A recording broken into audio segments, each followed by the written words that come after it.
Feliz sábado, queridos hermanos, en este sábado que el Señor nos ha dado en esta tierra. Bendiciones a cada uno de ustedes. Gusto de ver sus caras. Se siente más ameno, más acogedor. Así que alabamos al Señor por eso, porque tenemos una iglesia hermosa que está alabando en este santo sábado a nuestro Creador. En Testimonios Selectos, tomo 4, página 382 dice, todo el cielo está observando el sábado, pero no de una manera desatenta y ociosa. En ese día, cada energía del alma debe despertarse, porque no hemos de encontrarnos con Dios y con Cristo nuestro Salvador. Podemos contemplarlo por la fe. Él anhela refrescar y bendecir toda alma. Y en eso estamos ahora, mis queridos hermanos. Así que vamos a alabar el nombre del Señor con el primer himno. ¿Temes en la lucha? Esa es la pregunta de este himno, 234. Cantemos con alegría a nuestro Salvador.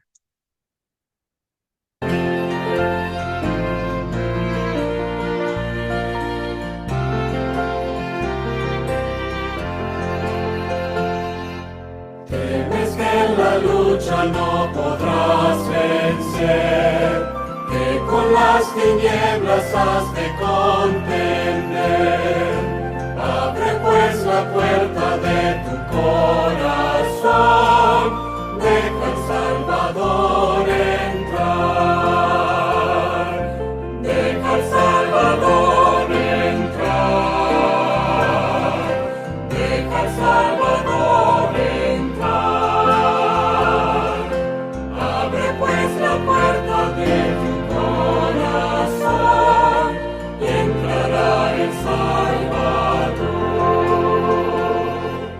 Estoy enfermo y débil en la oscuridad, son tus fuerzas pocas contra la maldad. Abre pues la puerta de tu corazón, deja al Salvador entrar. Deja al Salvador entrar. Deja al Salvador entrar.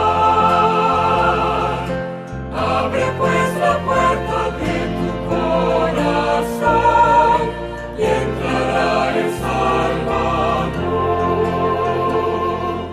¿Quieres ir gozándote en la senda aquí? ¿Quieres que el Señor te utilice a ti? Abre pues la puerta de tu corazón, deja al Salvador entrar. Deja al Salvador entrar. Deja al Salvador entrar. Abre pues la puerta de tu corazón y entrará el Salvador.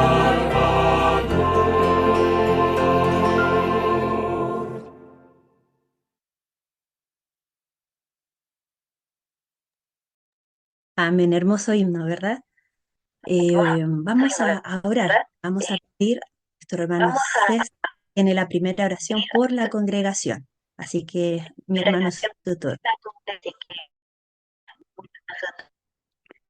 Hermanito, feliz sábado, inclina nuestro rostro y los que nos pagan.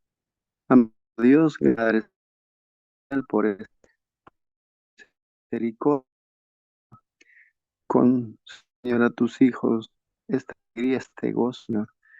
En tu palabra nos dices, Padre, yo me alegremos que me des casa, iremos. Gracias, Señor, por este gozo, por esta alegría de poder juntos con mis hermanos, quizá lejos en distancia, pero cerca, unidos, Señor, en tu presencia. Nos gozamos, nos alegramos, Señor, nos sentimos acompañados, nos sentimos abrazados en tu presencia y también por la alegría de estar juntos en tu nombre, Señor, y en toda la ancha faz de esta. Bendice, Señor, esta reunión. Bendice a los aquí reunidos. Bendice a nuestra familia, bendice nuestros planes de hoy sábado santo, Señor. Te lo pedimos en el nombre precioso de nuestro Salvador y Redentor Jesús. Amén. Amén. Amén. Amén. Gracias, mi hermano César, que el Señor le bendiga. Espera un momentito, hermano, es que hay un problema de conexión con el hermano Frederick, así que si estoy ahí, estamos con la hermana Marta solucionando. Eh, Vamos entonces a una parte muy importante dentro del culto que hemos estado haciendo, que es la parte, ¿verdad?, de testimonio. Sin duda nos alegra escuchar lo que el Señor hace por cada uno de sus hijos, así que vamos a pedir a nuestra hermana Ana que usted tenga esa parte, mi hermana, y la escucharemos con atención y ver cómo el Señor ha hecho grandes cosas con usted. Amén. Bendito sea el Señor. Lo primero es dar muchísimas gracias a Dios por este grupo, por esta iglesia que llegó a mi vida en un momento que realmente yo lo estaba ansiando, lo deseaba y necesitaba una iglesia donde reunirme, donde poder compartir. Y me encanta el espíritu de oración que hay y le agradezco también a Dios por los grupos que se han hecho de oración. Para mí han sido una gran bendición. De verdad han vuelto la vida, mi vida espiritual ha sido un antes y un después. Realmente yo necesitaba urgentemente lo que estoy recibiendo aquí en esta iglesia. Bueno, como es muy cortito el tiempo que tenemos, pues yo me había preparado algo, pero me parece que era demasiado largo. Entonces, simplemente haciendo un poco referencia a lo que en la lectura de hoy, en el libro de eventos de los últimos días, en realidad es lo que yo quería transmitirles a todos ustedes, que cuando dice que la hermana Gwen le preguntó que qué haría si en vez de ser ya la venida de Cristo, pues fuera dentro de 10 años o de 20, que qué haría si su vida sería distinta. Y esto es lo que lamentablemente yo vengo viendo durante muchos años. Llevo 35, 36, 37 años conociendo el mensaje y he visto una decadencia muy grande dentro de las personas que nos decimos creyentes, ¿no? Veo que lo primero, lo primordial es pues el ganar dinero, el prepararse para este mundo, el afán de tener cada día más. Y esto a mí me preocupaba muchísimo porque lo veo en mis hermanos, que yo los amo, los quiero, y veo que porque nosotros llevamos viviendo en el campo 30, yo llevo ya 30 y algún años viviendo en el campo. Desde que mis hijos eran pequeños, yo conocí el mensaje de la salida al campo y pues metí a mis 3 niños en un coche y me fui a los campos a buscar un lugar donde pudiera encontrar. Yo no podía comprar nada, pero yo dije, alguien me alquilará algo, alguien. Pero el Señor me dice que salga de aquí porque mis hijos eran pequeños y yo veía que las influencias que habían en la ciudad, entonces hacía un poco como la hermana Marta, ¿no? No un poco, no mucho, porque todos los días salíamos y llevábamos folletos y repartíamos folletos, pero veía que las influencias de la ciudad eran muchas. Entonces nos fuimos y en menos de un mes encontramos una casa. Veo que la gente no quiere ir al campo. Los hermanos dilatan la salida al campo. Yo sé que aquí en este grupo hay mucha gente que ya vive en el campo, pero muchos que no porque tienen miedo. Y realmente, si es una orden de Dios, deberíamos de no tener ese miedo. Nuestro nuestra preparación debe ser para la eternidad, no para este mundo.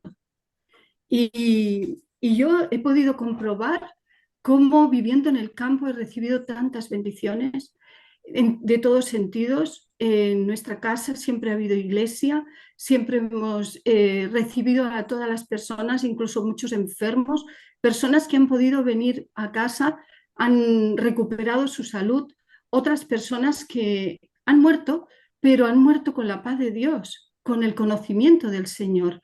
Y poder vivir eso en el campo, porque en la ciudad apenas se puede trabajar en ese sentido. En cambio, en el campo, Dios nos bendice. Y también pienso algo, que tenemos que ser coherentes, que el mensaje que nosotros estamos dando, tenemos que ser coherentes. ¿Cómo yo voy a dar un mensaje que no lo estoy viviendo? Yo no puedo estar en la ciudad buscando mi conveniencia, buscando el dinero, buscando los placeres y decirle a la gente que hay que salir al campo. Es una contradicción, ¿verdad? Un mensaje tiene que ser, por eso lo que tenemos que hacer es no solamente predicarlo, sino vivirlo también. Es lo que yo pienso, ¿no? Que si nosotros dilatamos más en nuestra vida el hacer la voluntad de Dios, lo que vamos a hacer es tener más desgracia, no podremos pedirle a Dios, como nos dice aquí, dice, si nos colocamos bajo influencias objetables, ¿podremos esperar que Dios realice un milagro para deshacer los resultados de una conducta impropia? Por cierto que no. Salid de las ciudades tan pronto como sea posible y adquirid una porción de tierra donde podáis tener un huerto, donde vuestros hijos puedan ver crecer las flores y aprender de ellas lecciones de sencillez y pureza. Creo que Dios nos está llamando a que vivamos coherentemente con el mensaje que estamos aceptando y que podamos ser una bendición allí donde estemos. Nosotros hemos visto la mano de Dios en muchas cosas y nunca el Señor nos ha abandonado. Hemos buscado trabajo de lo que ha habido siempre y cuando nos permite vivir en el lugar, en el campo y guardar el Santo Sábado. Y esto ha sido una bendición para nosotros. Así que yo animo a todos mis hermanos a que hagan esta experiencia, que se pongan a buscar no el trabajo en la ciudad, porque claro, decir quiero ir al campo y me ponga a buscar trabajo en la ciudad, pues entonces nunca voy a dar ese paso. Buscar un lugar, dice, en las montañas, nos dice, ¿no? También, pues yo creo que cada día lo tenemos que buscar ya un poquito más lejos, porque la contaminación está ya en todos los sitios. Aquí en el pueblo que nosotros tenemos cerca, pues cada vez se ven más cosas y creo que Dios nos está llamando a que tomemos en serio el mensaje que estamos predicando. Que Dios nos bendiga a todos y el Señor siempre nos da todo lo que necesitamos. Así que no tenemos que desconfiar de Él porque tenemos un Dios maravilloso. Y a mí me ha dado este grupo, esta iglesia, que tanto le he pedido y le estoy muy agradecida a Dios por todo. Bendiciones para todos. Feliz sábado. Amén, amén. Hermana.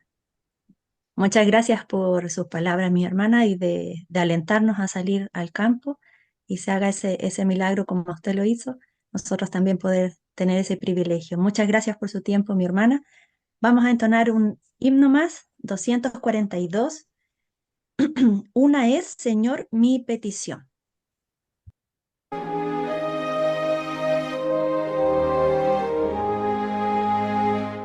Una es, Señor, mi petición, pues en mi senda el fiel erré, sea por agua o en crisol, oh límpiame, oh límpiame, oh límpiame.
Amén. Mi hermana Arlis, su tiempo, mi hermana, con la lectura bíblica y la oración por el tema de hoy. Buenos días, mis amados hermanos. ¿Me escuchan bien? Perfecto. Tengan un santo sábado todos, que Dios nos bendiga. Bueno, la lectura bíblica el día de hoy la encontramos en Génesis 6, 5, versículo 5. Y dice la palabra de Dios. El Señor vio que era mucha la maldad de los hombres en la tierra y que todos los planes y pensamientos de su corazón eran siempre los de hacer solo el mal. Y es palabra de Dios. Ahora los invito a postrarnos, el que pueda, tener una palabra de oración por el sermón. Oremos. Bondadoso Padre Celestial, bendito Dios, a ti sea la gloria, la honra, ahora y por todos los siglos de la eternidad, mi Señor. Agradecido estamos, Padre, por un sábado más en esta tierra donde nos podemos reunir. Gracias por estos medios, Señor, que nos permites estar reunidos, Padre Santo. Sosténlos tú, que nada falle, Señor. En esta hora, Padre, yo te entrego, Padre, a nuestro hermano Frederick, para que lo tomes con el poder de tu Santo Espíritu y él pueda hablar, Señor, con denuedo palabra de salvación, Señor. También te agradezco, Padre, por esa palabra que es una luz que has dejado en nuestras vidas, donde nos muestra, Señor, el camino de vida eterna y el camino de perdición. No nos has dejado en oscuridad. Gracias, Padre. Y ayúdanos a nosotros a seguir por ese camino, Señor, de verdad que eres tú. Y poder, Señor, enseñarle a otros también y que sea para vida eterna, mi Señor. Padre, te lo agradecemos todo y te lo pedimos en el poderoso nombre de tu Hijo amado, Cristo Jesús. Amén. Amén.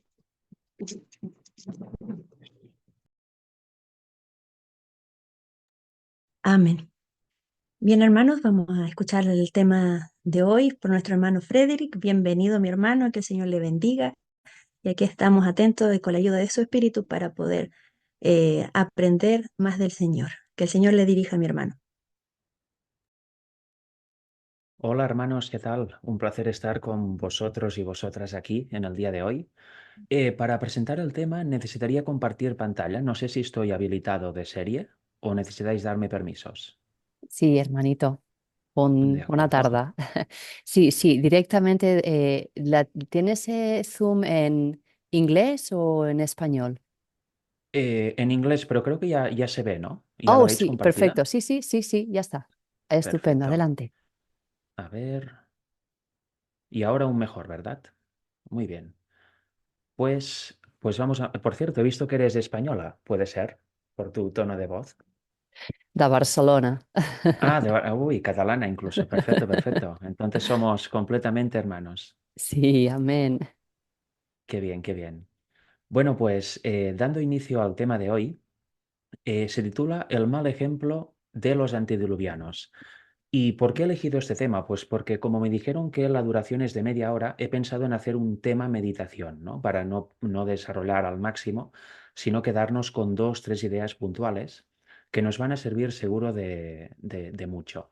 Porque de los antediluvianos podemos aprender cosas muy positivas, por ejemplo, de Noé, de Enoc, etcétera, Matusalén, pero también podemos aprender, o mejor dicho, tomar de ejemplo para no seguir cosas tremendamente negativas. Y como veremos después, Jesús nos dice, ¿no?, que en nuestros tiempos, en los tiempos finales, el mundo va a estar como en los días de Noé. Con lo cual hemos de aprender lo que no hemos de seguir, ni siquiera como humanos y mucho menos como pueblo de Dios. Fijaros, vamos a empezar la presentación. Voy a minimizar todo esto. Vale. Nos dice así, vamos a ponernos en contexto al inicio. Es Génesis 6, versículos del 1 al 5. Nos dice que aconteció que cuando comenzaron los hombres a multiplicarse sobre la faz de la tierra y les nacieron hijas, que viendo los hijos de Dios que las hijas de los hombres eran hermosas, tomaron para sí mujeres, escogiendo entre todas. Y dijo Jehová, no contenderá mi espíritu con el hombre para siempre, porque ciertamente él es carne, mas serán sus días 120 años. hay una situación y Dios dice, toma una decisión, ¿no? Viendo el devenir humano de aquel momento. Nos cuenta también que había gigantes en la tierra en aquellos días y también después que se legaron los hijos de Dios a las hijas de los hombres y les engendraron hijos. Estos fueron los valientes que desde la antigüedad fueron varones de renombre. Y vio Jehová que la maldad de los hombres era mucha en la tierra y que todo designio de los pensamientos del corazón de ellos era de continuo solamente al mal. Aquí vemos una clave. ¿Por qué Dios toma esta decisión? Pues porque ve que el hombre había superado una línea límite. Su corazón era de continuo solamente el mal. El Espíritu de Dios poco podía hacer ya. ¿Por qué? No porque no tenga poder, sino porque el hombre, la mayoría de la humanidad ya había sobrepasado su punto límite, el punto de no retorno. Ya su corazón era de continuo al mal. El rechazo al Señor era tan evidente, tan fuerte, y tan continuo a lo largo del tiempo, de los años, que ya su corazón era de continuo al mal, excepto unos pocos, ¿verdad? Porque Dios encontró a Noé como hombre recto. Y luego vamos a seguir leyendo de los versículos del 11 al 14. Aquí vemos un poco más de cómo estaba el mundo y luego ya hay una conversación de Dios con Noé. Primero nos dice que y se corrompió la tierra delante de Dios y estaba la tierra llena de violencia. Otra cosa más, ¿no? Cuando el corazón es dejado a su suerte, por decirlo así, queda como fruto violencia, pecado, y la tierra estaba llena de violencia. Eso no nos recuerda al menos un poco a cómo está el mundo hoy, la tierra completamente corrompida. Y miró Dios la tierra, y aquí que estaba corrompida, porque toda carne había corrompido su camino sobre la tierra. Toda carne se había corrompido. Imaginaros qué situación más extrema. Luego dice que dijo pues Dios a Noé, he decidido el fin de todo ser, porque la tierra está llena de violencia a causa de ellos, y aquí que yo los destruiré con la tierra. Hace un arca de madera de gofer, que en esta palabra significa ciprés, si vais a investigar el significado de gofer en el original, y dice también que harás aposentos en el arca y la calafatearás con brea por dentro y por fuera. Aquí podemos pensar que solo habla de la humanidad, pero en realidad está hablando de toda carne. Por eso también rayó de la tierra a la inmensa mayoría de animales. Prácticamente no había nada salvable, solo muy poco. Y ahora, entrando en el último versículo, luego vamos a leer ciertas citas del Espíritu de Profecía para entrar en contexto y ver exactamente cómo funcionaba todo en aquel momento. Nos dice Jesús en Mateo 24, del 37 al 39, dice, mas como los días de Noé, así será la venida del Hijo del Hombre, con lo cual una clara señal de si estamos cerca de la venida del Hijo del Hombre o no, de si estamos ciertamente en el fin del tiempo del fin, es mirar cómo está el mundo. Y el mundo no recuerda el estado actual a como en los días de Noé. Quizá no ha llegado aún al extremo que llegó en aquel momento, pero veis un caos generalizado en todo sentido, tanto en familias como a nivel de pueblos, como a nivel de ciudades, como a nivel de países, como a nivel en definitiva de continentes, todo está patas arriba. Y luego nos dice, porque como los días antes del diluvio estaban comiendo y bebiendo, casándose y dándose en casamiento, hasta el día en que Noé entró en el arca, y no entendieron hasta que vino el diluvio, y se los llevó a todos, así será también la venida del Hijo del Hombre.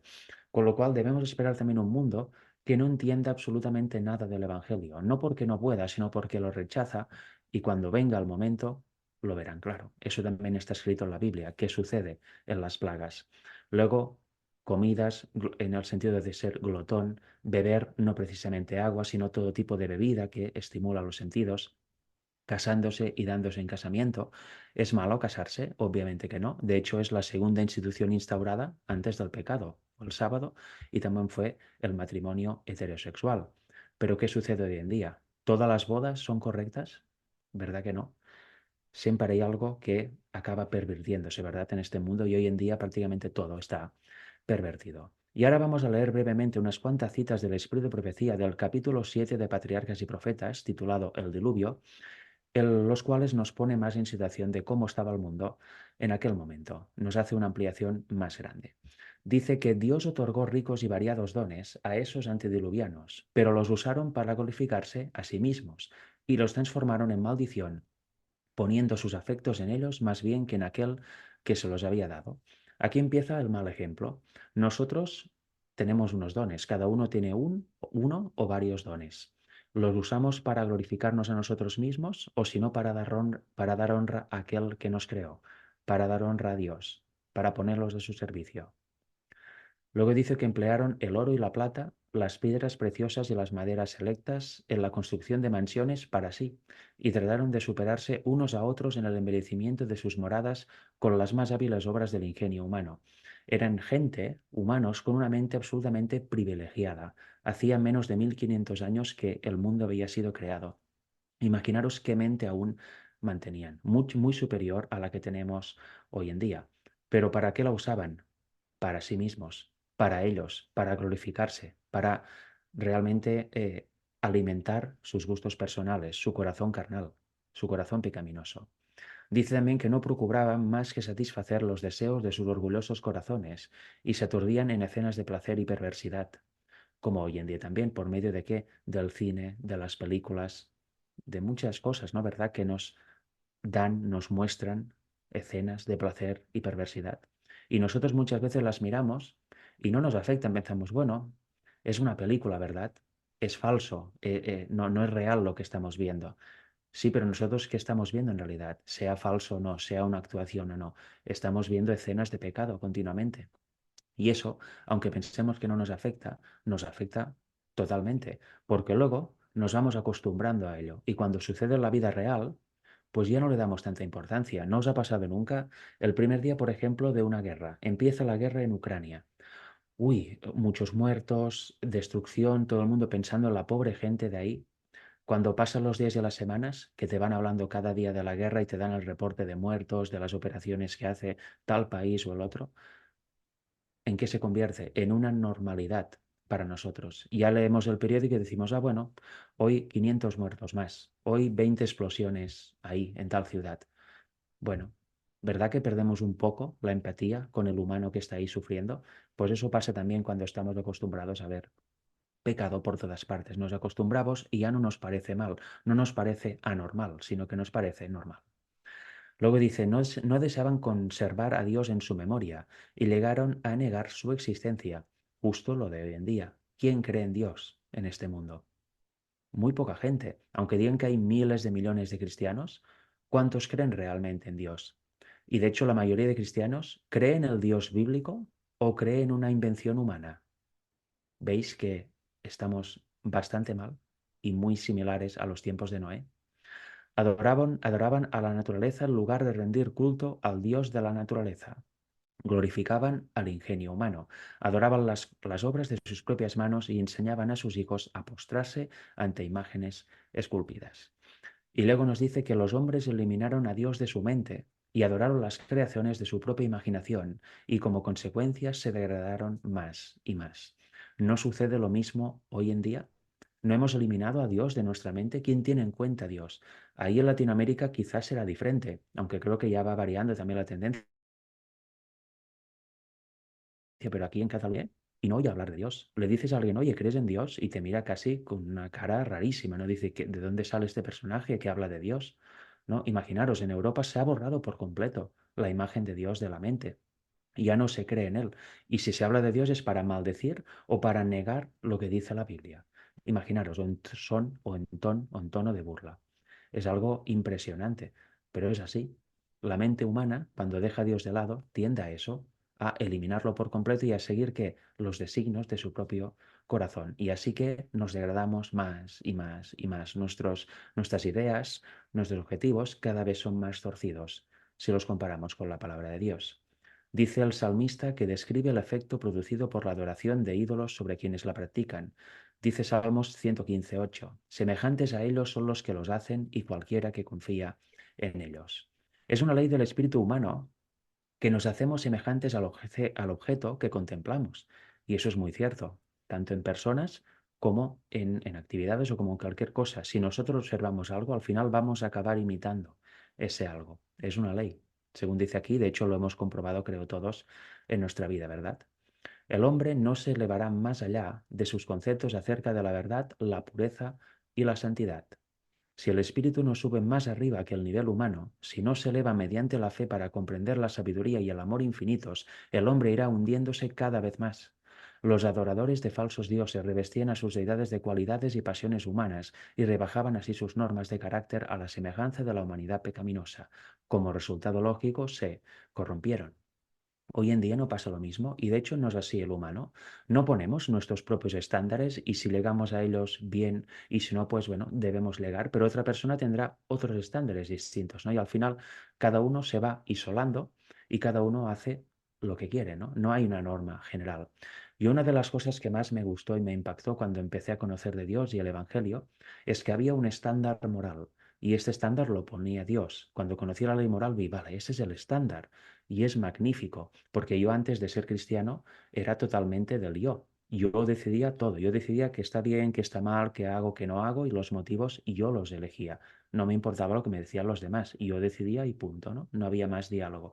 En cambio, cuando conocí el Evangelio, pues me sorprendió eso y me gustó, porque realmente era muy cansado tener que poner siempre tus propios estándares o estar diciendo continuamente que sí o que no. En cambio, cuando ves el estándar moral, dices, vale, aquí está la ley, estos son los requisitos. Y cuando uno va conociendo el Evangelio, descubre que Cristo habitando en él cumple la ley perfectamente, ¿no? Con lo cual, por eso Él hace el querer y su hacer en uno y las obras son buenas. Y es maravilloso descubrir eso, descubrir que hay una ley moral y que esta es justa, perfecta y buena y que es para nuestro bien, no para esclavitud.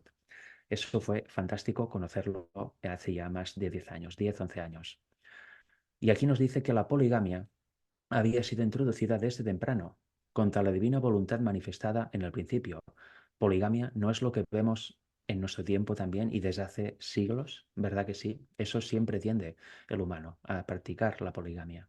El Señor dio a Adán una mujer, revelando así sus órdenes, pero después de la caída los hombres prefirieron seguir sus deseos pecaminosos y como resultado aumentaron rápidamente los delitos y la desgracia. No se respetaba el vínculo matrimonial ni los derechos de propiedad. ¿Se respeta hoy el vínculo matrimonial? ¿Verdad que hay un montón de adulterio? ¿Verdad que ni siquiera hay matrimonio, pero la gente ya vive junta y tiene vida de pareja? Es normal en este mundo. De hecho, lo contrario es lo raro en este mundo, por desgracia, ¿no? Y derechos de propiedad. Existe hoy en día eso cada vez menos, tanto en el matrimonio como habla aquí, como también en el derecho a la propiedad privada. Cada vez se ve a los gobiernos intentando anularla. ¿Para qué? Para convertir el mundo en una especie de neocomunismo. Y eso no puede ser ni siquiera en la vida personal, hablando del matrimonio, ni tampoco a nivel de propiedades físicas, de tu lugar para vivir, de tu negocio, etc. No te pueden impedir tener algo propio.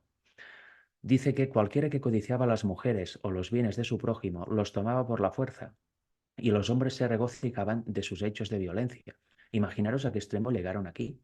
Hoy en día se oyen muchos casos de violaciones, de múltiples barbaridades, pero es que aquí se ha llegado a un paso más, aún el mal avanzó más, se tomaba la fuerza, era sí o no, si era no, pues te tomo la fuerza, incluso con mucha violencia, llegando a matar incluso seguramente. Tremendo, ¿verdad? Dice que gozaban matando los animales y el consumo de la carne como alimento los volvía aún más crueles y sedientos de sangre, hasta que llegaron a considerar la vida humana con sorprendente indiferencia. Hoy en día no matamos multitud de animales y eso va embotando la mente. Yo no sé si hoy en día se goza matando a los animales. Algunas personas habrá que gozan, no creo que se haya llegado a este nivel de forma generalizada. Pero cuando se va practicando eso, llega a un punto como el que llegaron los antediluvianos, que al final la vida humana es indiferente, da igual si te mato, si no te mato, si vives, si mueres, da igual. Al final el corazón iba simplemente haciendo a su voluntad y a sobrevivir uno, los otros ya daba igual. Cuando la vida humana es lo más preciado que tenemos y la debemos respetar tanto en nosotros, en nuestro mismo cuerpo, como en la de los demás. Dice también que en medio de la corrupción reinante, Matusalén, Noé y muchos más trabajaron para conservar el conocimiento del verdadero Dios y para detener la ola del mal. Había algunos que no se habían pervertido, que aún seguían rectos fieles al Señor, y gracias a Dios por ello. 120 años antes del diluvio, el Señor, mediante un santo ángel, comunicó a Noé su propósito y le ordenó construir un arca. Mientras la construía, había de predicar que Dios iba a traer sobre la tierra un diluvio para destruir a los impíos. Los que creyeran en el mensaje y se prepararan para ese acontecimiento mediante el arrepentimiento y la reforma, obtendrían perdón y serían salvos. Enoc había repetido a sus hijos lo que Dios le había manifestado tocante al diluvio, y Matusalén y sus hijos, que alcanzaron a oír las prédicas de Noé, lo ayudaron a la construcción del arca. ¿Veis? No había excesiva gente construyendo el arca, pero la construyeron, siguiendo ¿qué? Las indicaciones del Señor. Él les dio el plano, las indicaciones, y ellos siguieron pues este plan, ¿no? Esas indicaciones, esas instrucciones. Importante aquí, los que creyeran en el mensaje y se prepararan, serían salvos. Es justo lo de ahora. Los que creen en el mensaje de los tres ángeles y se preparan, creyendo especialmente en el tercero, que es la justificación por la fe, en el marco de 1888, pues estos estarán preparados y serán salvos. ¿Por qué? Porque obtendrán la victoria sobre pecado, conocerán el Evangelio real, que es el de vencer el pecado en esta vida, ¿no? Y una transformación de nuestro carácter a semejanza del de Cristo. O en definitiva, arrepentimiento y reforma. Siempre ha sido lo mismo, el mensaje del Señor. Dice que por la fe, Noé, cuando fue advertido por Dios acerca de cosas que aún no se veían, por eso participa la fe aquí, con temor preparó el arca en que su casa se salvaría, y por esa fe condenó al mundo y fue hecho heredero de la justicia que viene por la fe, nos dice Hebreos 11:7. Luego nos cuenta, mientras Noé daba al mundo su mensaje de amonestación, sus obras demostraban su sinceridad. Fe y obras siempre van asociadas. No hay fe sola ni hay obras solas. Las obras propias no llevan a nada. Y la fe sola no es verdadera, porque la fe verdadera lleva a obrar. ¿Y lleva a obrar qué? Obras buenas. ¿Por qué? Porque las hace Dios en ti, con lo cual el fondo es bueno. Dice que así se perfeccionó y manifestó su fe. Dio al mundo el ejemplo de creer exactamente lo que Dios dice. Y qué importante que demos también este mensaje, ¿no? Y este ejemplo nosotros también. Debemos creer exactamente lo que Dios dice en su palabra. No debemos leer versículos bíblicos y empezar a interpretar, elucubrar, filosofar para acabar concluyendo algo totalmente ajeno al versículo. Y eso lo hace muchísima gente hoy en día. Hay tanta confusión en nuestras mentes que leemos la Biblia, dos personas leen un mismo versículo y dos entenderán cosas distintas y a veces opuestas. Una cosa es entender cosas complementarias y otra cosa es opuestas. Pues ¿cómo puede ser eso? Porque nos hemos acostumbrado a no creer a Dios. Nosotros leemos la Biblia buscando lo que nos apetece, lo que ya teóricamente creemos o lo que queremos encontrar. Y así el Espíritu de Dios no está en nosotros, sino que están los ángeles malos. Con lo cual debemos enseñar al mundo a hacer eso. Cree exactamente lo que Dios dice. Si Dios dice blanco, cree que es blanco y luego destina tu tiempo a investigar por qué es blanco. No destines tu tiempo a ver si puede ser que Dios diga que es negro. No tiene ningún sentido eso. Debemos creer lo que dice Dios tal y como lo dice. Luego nos sigue explicando, todo lo que poseía lo invirtió en el arca. Eso es un desprendimiento total de los bienes materiales en aquel momento final. Cuando empezó a construir aquel inmenso barco en tierra seca, multitudes vinieron de todos los rumbos a ver aquella extraña escena y a oír las palabras serias y fervientes de aquel singular predicador. Cada martillazo dado a la construcción del arca era un testimonio para la gente. Fijaros, en aquel tiempo no había llovido nunca. Ahora sí que llueve. Y ya sabemos lo que es la lluvia y es normal, pero en aquel tiempo no había llovido jamás. Con lo cual la idea de que viniera un diluvio era sumamente extraña, ¿verdad? Era increíble, por decirlo así. Y aparte, obviamente lo estaba construyendo en tierra seca y un barco. ¿Para qué querías un barco?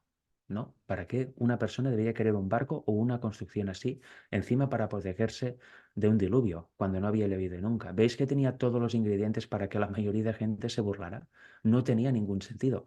Pero Dios había dicho que haría venir un diluvio en 120 años y que raería a la humanidad del planeta, que se había de construir esta arca para que entraran parte de los animales y Noé y su familia y en definitiva los que aceptaran el mensaje. ¿Por qué? Porque venía un diluvio. Él había dicho eso. ¿Es inverosímil a ojos humanos? Por supuesto que sí. En aquel momento era totalmente impensable. Pero si Dios dice eso y lo dice literalmente, lo debemos creer por fe. Y los que creyeron entraron en el arca. Luego nos dice que al principio pareció que muchos recibirían la advertencia, sin embargo no se volvieron a Dios con verdadero arrepentimiento, no quisieron renunciar a sus pecados. Lo de siempre, hay algo nuevo, uy, me interesa, voy a escuchar, pero luego, uy, arrepentimiento, renunciar a eso que tanto me gusta, aquello, a todo lo otro. Estaba muy bien al inicio, me voy y sigo con mi vida. Eso también pasa hoy en día. Nadie quiere cambiar. Muy pocas personas quieren renunciar realmente a sus pecados, porque es muy fácil decir, fumar Por ejemplo, no está bien, te destruyes el cuerpo. Un no fumador dice, perfecto, ningún problema. Pero ¿y el fumador qué? El fumador, en este caso, debe renunciar a ese hecho, a esa práctica, para realmente guardar su cuerpo como receptáculo del Espíritu Santo. El que no fuma no tiene ningún problema, pero el fumador, ¿qué? El fumador puede ser tranquilamente el que vaya, escuche la reprensión y no vuelva nunca más porque no quiere renunciar a sus pecados. Y eso nos pasa a todos con multitud de áreas en nuestra vida. Y es una pena porque realmente cuando escuchamos al Señor debemos obedecerle de corazón y Él nos va a ayudar a renunciar a todo eso. Él nos va a dar la victoria sobre el pecado. Debe existir un verdadero arrepentimiento en nosotros, porque si no, escuchamos, tenemos teoría, pero luego no hay práctica y así no heredaremos la salvación. También nos dice que durante el tiempo que precedió al diluvio, su fe fue probada, pero ellos no resistieron esa prueba. Estamos en tiempo de prueba hoy en día también. Vencidos por la incredulidad reinante, se unieron a sus antiguos compañeros para rechazar el solemne mensaje. ¿Qué pasa? Primero te interesa, luego lo rechazas y luego te unes con los demás que también lo están rechazando. ¿Por qué? Porque así hacemos más fuerza y en el fondo así apago mi conciencia, porque yo estoy haciendo lo mismo que los otros, ¿no? En grupo estamos rechazándolo, con lo cual, bueno, ya no soy yo solo, somos muchos. Bueno, esa es la manera de matar la conciencia y de seguir tus caminos, ¿no? Pero así no resistes la prueba. Y acabas convirtiéndote en qué? En un burlador, como hoy en día que también está lleno de burladores. Y nos lo dice 2 de Pedro 3, versículo 9 y 10, si no me acuerdo mal. Dice que algunos estaban profundamente convencidos y hubieran atendido a la amonestación, pero eran tantos los que se mofaban y lo ridiculizaban que terminaron por participar del mismo espíritu. Aquí hay unos que estaban convencidos, pero que tuvieron temor. Fueron cobardes. Hay tantos que lo rechazan que si nosotros aceptamos vamos a ser marginados, se van a burlar de nosotros, va a haber consecuencias, con lo cual mejor, aunque estoy convencido y veo que es verdad, me voy con ellos, los rechazo. Eso va a pasar también cuando se imponga la marca de la bestia. ¿Qué eliges? ¿El Evangelio del Señor o lo que te ofrece el mundo? Cada uno deberá elegir. Y habrá también los cobardes, que estarán convencidos de lo que dice el Señor es verdad, pero por temor a las consecuencias se añadirán al otro bando, al mundo, y no serán salvos. Es una pena, pero bueno, eso es típico del humano también, que nosotros no estemos en este grupo. Esa es mi oración, la verdad, para mí y para todos los demás. Aquí dice que terminaron por participar del mismo espíritu, resistieron a las invitaciones de la misericordia y pronto se hallaron entre los más atrevidos e insolentes burladores. ¿No va a pasar esto también al final? A las personas que han creído el mensaje de los 3 ángeles va a llegar un punto que muchos lo rechazarán. ¿Y en qué se convierten? No en solo burladores, no solo compañeros de los otros, sino los más atrevidos e insolentes. Ellos van a liderar la burla y van a ser los que denuncien a los hermanos fieles. Estos son los peores. Cuando has creído algo y luego lo rechazas, estás en el peor estado posible. Pues nadie dice es tan desenfrenado ni se hunde tanto en el pecado como los que una vez conocieron la luz, pero resistieron al espíritu que convence de pecado. Es terrible aceptar una gran verdad y luego rechazarla, porque luego ya no hay más Cristo para ti. Ya no puedes volver atrás cuando la rechazas totalmente, que te deshaces de ella, te vuelves en lo peor. Es el peor estado que puede estar un humano. Dice aquí también que no todos los hombres de aquella generación eran idólatras en el sentido estricto de la palabra. Muchos profesaban ser adoradores de Dios. Hoy en día no pasa lo mismo. No hay muchos que dicen ser cristianos o que creen en Dios y adoran al Señor, pero en realidad que son auténticos idólatras. No siguen la Biblia, no creen la Biblia, no creen en el Señor. Tienen un montón de ideas y conceptos que no se asemejan para nada en la Biblia, sino que son distorsión de esta. Alegaban que sus ídolos eran imágenes de la deidad y que por su medio el pueblo podía formarse una concepción más clara del ser divino. Fijaros, aquí habla de el ser divino como la deidad. No habla de seres divinos, ni de un ser triuno, ni de ninguna trinidad. Un ser divino. ¿Quién es? El Padre, que tiene un Hijo plenamente divino como Él. Esta clase sobresalía en el menosprecio del mensaje de Noé.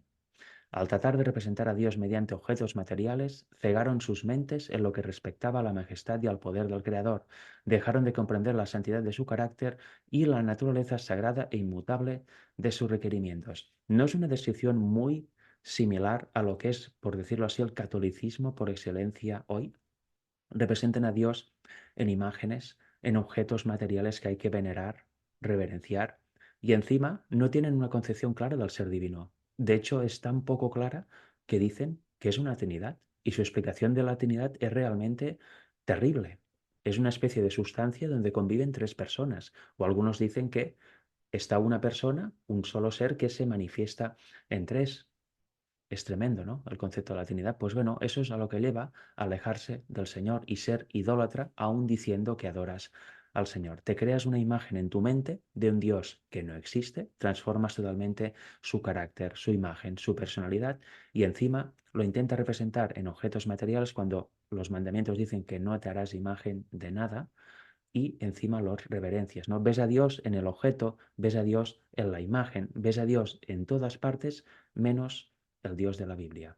Qué terrible, ¿no? Pues hoy en día la cristiandad, la gran mayoría, está así. Nos dice que a medida que el pecado se generalizaba, les parecía cada vez menos grave y terminaron por declarar que la ley divina ya no estaba en vigor, que era contrario al carácter de Dios castigar la transgresión.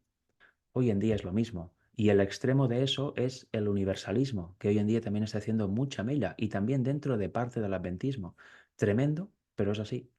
Y negaron que sus juicios se harían sentir en la tierra. Si los hombres de aquella generación hubieran obedecido la ley divina, habrían reconocido la voz de Dios en la amonestación de su siervo. Pero al rechazar la luz, sus mentes se habían vuelto tan ciegas que creyeron de veras que el mensaje de Noé era un engaño. Al final llegas a creer eso, que la predicación del siervo de Dios es un auténtico engaño. Por lo tanto, ya me desentiendo totalmente de eso. ¿Qué consecuencias más tremendas tiene rechazar la luz, verdad? Eso parece casi de broma, ¿no? No, ¿cómo si rechazo esto yo voy? Sí, sí, sí, todo tiene unas consecuencias. Cuando rechazas la luz divina, hay consecuencias y es apartarte completamente del Señor en su punto extremo. Es que haya oscuridad en tu mente y no se va a reconocer a Dios en la Biblia, ni sepas aceptar ni ver la veracidad en sus mensajes. En cambio, si aceptas la luz, cada vez vas avanzando más y más y más y vas creciendo como persona en el Señor. Fijaros, decían ellos, no debéis alarmaros. ¿No nos suena familiar hoy en día también eso? No te alarmes, no, no, alarmista. ¿De verdad? ¿Dios es alarmista? No, para nada. Decían que nunca se producirá la destrucción de la tierra por el Dios que la hizo, ni el castigo de los seres que él creó. Eso tiene sentido, este argumento tenía sentido. ¿Cómo el creador, que en el fondo tampoco creían en él, ¿no? Pero decían, ¿cómo el creador del que habla Noé va a destruir la tierra y los seres que él creó? No tiene sentido. Y eso humanamente es lógico. No tiene ningún sentido. Pero sí lo tenía. Y si hubieran escuchado el mensaje, hubieran entendido por qué sería así. Podéis estar tranquilos, no temáis. Paz y seguridad sería en nuestros tiempos. Noé es un descabellado fanático. Otra frase muy familiar, ¿verdad? El mundo se reía de la locura del iluso anciano. En vez de humillar sus corazones ante Dios, persistieron en su desobediencia e impiedad, como si Dios no les hubiera hablado por su siervo. Es el negar completamente al Señor. Y esta es la última diapositiva. Fijaros porque vamos a ver también lo del comer, beber, etc. Dice, a medida que transcurría el tiempo, sin ningún cambio visible en la naturaleza, los hombres cuyo corazón a veces había temblado de temor comenzaron a tranquilizarse. Y aquí está el tiempo de prueba. Iban construyendo el arca, pero no había ningún cambio aparente en el mundo. Todo seguía igual. Con lo cual, ¿qué haces? Tienes la oportunidad de relajarte, de tranquilizarte. Tienes la oportunidad de no ejercitar tu fe y acabar rechazando el mensaje. O bien en ese tiempo de prueba tienes tiempo para destinar a incrementar tu fe y a conocer más del mensaje del Señor.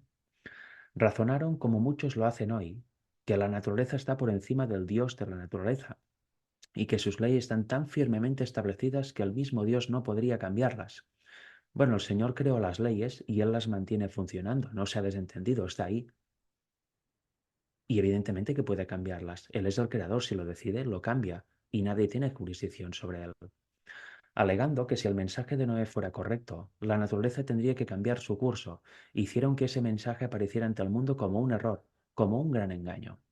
Demostraron su desdén por la amonestación de Dios haciendo exactamente las mismas cosas que habían hecho antes de recibir la advertencia, aún más adelante en su impiedad.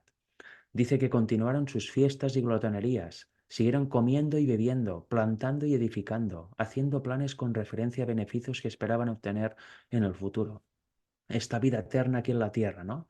Seremos eternos o viviremos tanto que, bueno, vamos a seguir prosperando aquí, labrarte un futuro aquí. ¿Y la vida eterna qué?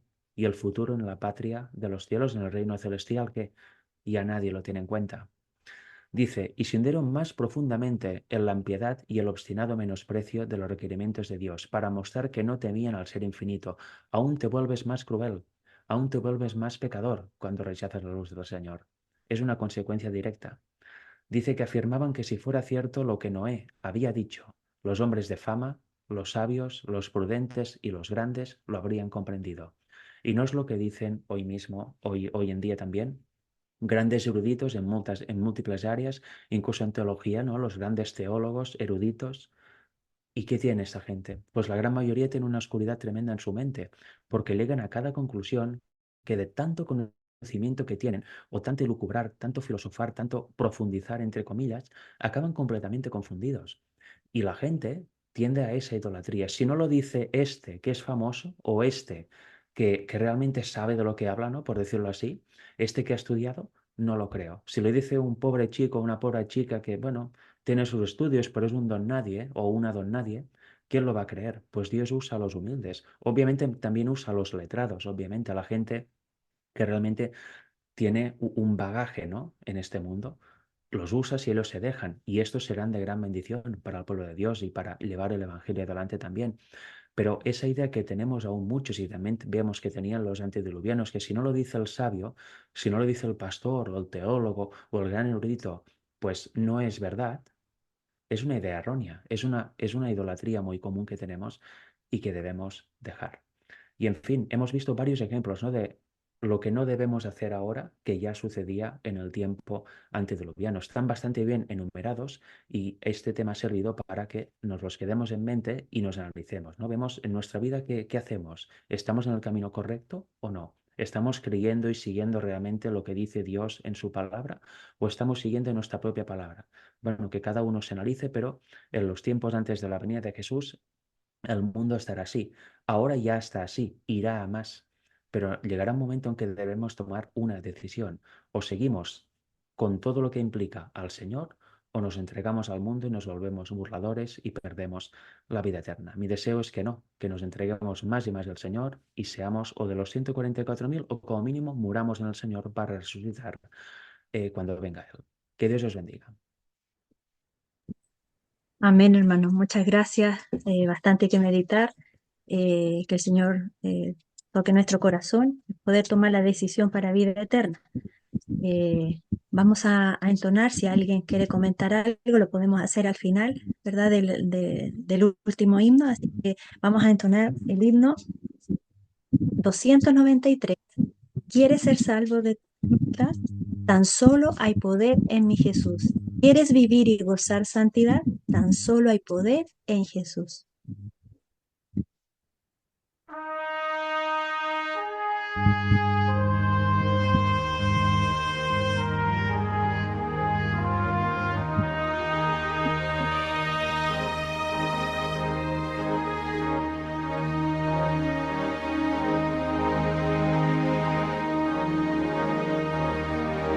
Quieres ser salvo de toda maldad, tan solo hay poder en mi Jesús. Quieres vivir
hermano Frederick nos despide en oración, por favor. Oremos entonces.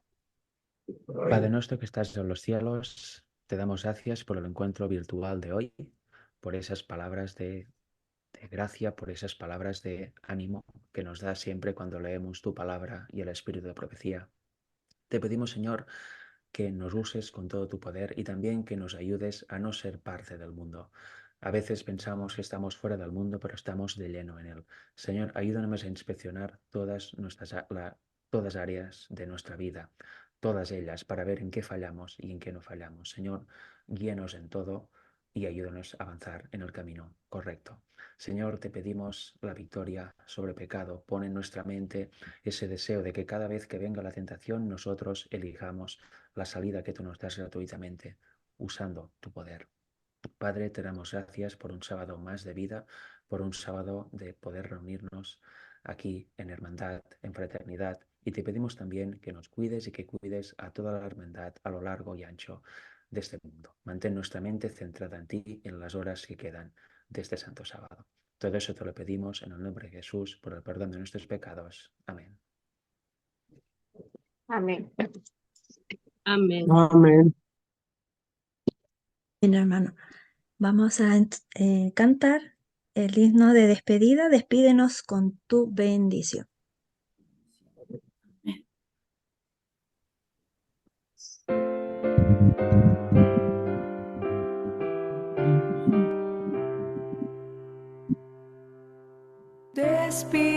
Despídenos con tu bendición al retirarnos de este lugar, que la merced de esta reunión en nuestras almas pueda quedar.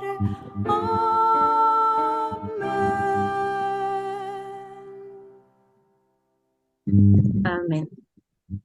Amén. Amén. Bendiciones, mis hermanos. Muchas gracias por todo, a los hermanos que Amén. participaron, al hermano Frederick, a todos ustedes, que el Señor y la paz del Señor esté con nosotros en este santo sábado. Si alguien quiere Amén. comentar algo del tema, ahora es el momento.